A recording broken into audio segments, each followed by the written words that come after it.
Tai kaip jau ekscelencija atskleidė jums. Mačiau, mano kaimynas turi savo kalbos pradžioj parašęs garbė Jėzui Kristui. Pagalvojau, man labiausiai tinka tai pasisveikinti. Seku jo pavyzdžių, pasisveikinam, garbė Jėzui Kristui. Pasakyti pirmą kartą žodžius, kurie jau 200 metų turbūt reikia Lietuvai, kurių jie taip reikia, jie yra turbūt svarbiausi, nes tai yra vienintelė programa, kuri gali išgelbėti ne tik Lietuvą, bet ir Europą, kuri dabar, kaip čia ekscelencija minėjo, sakoma, miršta, bet mes turime vienintelę programą, kuri gali atkurti mūsų buvusią šlovę ir galybę. Ta programa telpa į 3 paprastus žodžius. Atkurkime katalikišką valstybę. Tai yra šūkis, kurį mes daugybę kartų nešėme tautos maršuose, laisvės dienų, kurį nešėme protestuose prieš iškirpimus provokuojančius paradus, prie Vilniaus katedros ir Kaune, jaunimo stovyklose ir kitur. Šis programa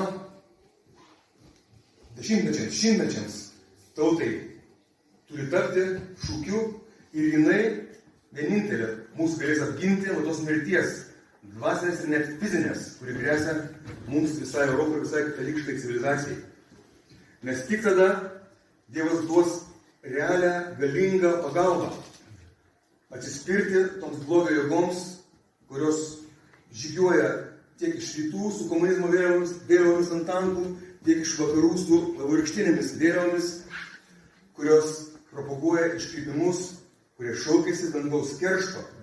Lietuvos teisynuose ir Šventosios Romos imperijos Justinianų kodekse, geriausias kodeksas, buvo numatyta mirties bausmė už tokią sodomijos nuodėmę, jo propagavimą. Tai yra tas šūkis, atkurkime katalikišką valstybę, mes jį nešdavome ant plakatų su Kristumi karaliumi, dideli plakatai, visų tautų karalius ir Lietuvos karalius, aišku. Taip pat ten buvo Vytautas Didysis, mūsų galybės ir mūsų katalikiškos santvarkos kūrėjas ant plakatų. Ir Lietuvos karalienė oficialiai paskelbta Dievo motina, Trakų Dievo motina. Būkime drąsūs. To mus moko pats Dievas ir to moko jo įkurta vienintelė visai žmonijai gelbėti įsteigta bažnyčia. Mes turėjome katalikišką valstybę 400 metų, nuo krikšto iki pat jos 2-3 padalinimų.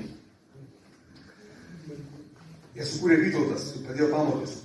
Kristus sako,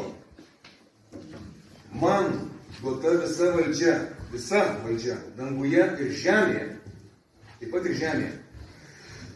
Pijus XI popiežius prieš 100 metų, lygiai prieš 100 metų, mokė enciklikoje Quas Primas. Valstybės šios Kristaus karaliaus šventės minėjimas, atnaujinamas kiekvienais metais, pamokys, kad tiek privatus asmenys, tiek valdininkai ir valstybių vadovai įpareigoti viešai garbinti Kristų, bei jam paklusti, įpareigoti.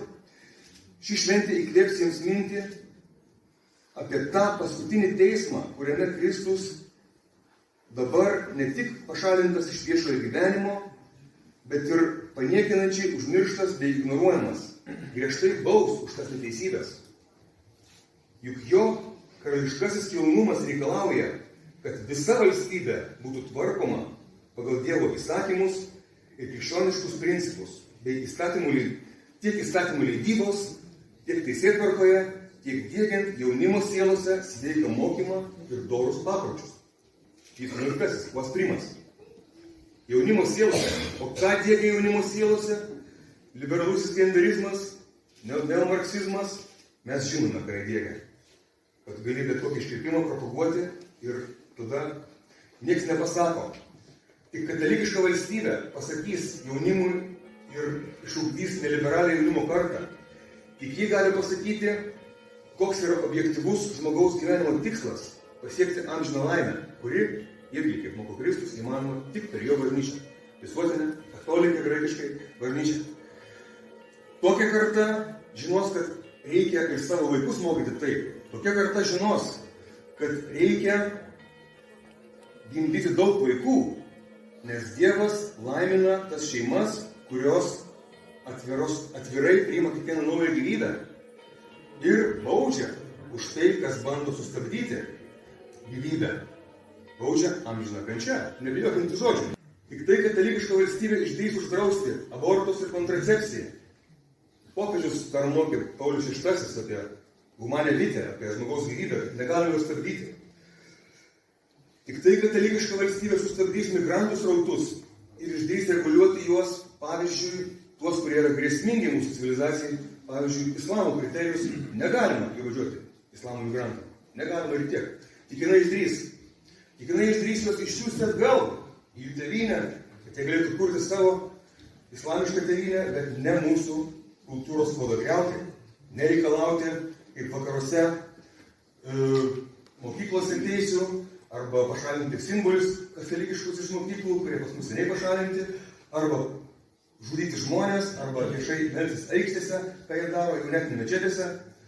Tai yra griaunama Europą mirtinai. Tik katalikiška valstybė išdrįs tai uždrausti, kaip normali valstybė ir turi daryti. Tik katalikiška valstybė gali paskatinti kovoti už Europą, už katalikišką civilizaciją, ko dabar nežino europiečiai, už ką mes kariaujame, kodėl mes kovojame. Nes Lietuvos armijoje, Revydov ar vėliau, buvo katalikiški simboliai, katalikiška idėjinė motyvacija. Mes kariavom už Kristų karalių, viskas aišku. Jaunimui aišku, tėvams aišku, visiems yra aišku, kas ką daro ir kas veda mus į tikslą, objektyvų gyvenimo tikslą, amžiną laimę. Kitaip nesiskirsime šitoms mirties jėgoms. Todėl kviečiame vienytis, visus vienytis ir pažiūrėti tas ambicijas, kaip ekscelencija minėjo ir kiti, paminti ambicijas, vienytis į platų frontą, atkurti katalikišką valstybę. Burkime visų sričių specialistai, nuo istorikų, ekonomistų ar teisininkų, savo srityje kiekvienas. Kaip galima tai padaryti, kaip galima tai pasiekti? Iš savo pusės mes siūlome jums, visiems kitiems, kursus, mes galim skaityti istorinius kursus, daug žemėlapių, citatų iš katalikiškų Lietuvos, kaip realiai gyveno LDK, katalikiška valstybė, kitos valstybės, kaip tai realiai buvo. Kviečiame į jaunimo stovyklas, jaunimui, tarptautinės, kuriuose irgi apie tai kalbama, ir gamtoj nuostabioj, prie ežero. Kviečiame taip pat į protestus prieš iškreipimų paradus prie Vilniaus katedros. Argi leistų Vytautas Didysis ir Žygimantas Vaza ir kiti pražygiuoti pro Švento Kazimiero kapą, propaguoti iškreipimus tikrai neleistų ir baustų. Tai kviečiame susivienytis ir jungtis, karaliauk mums Kristau, karaliauk mums Lietuvos karalienė, trakų Dievo motina, atkurkime katalikišką valstybę. Ačiū Jums.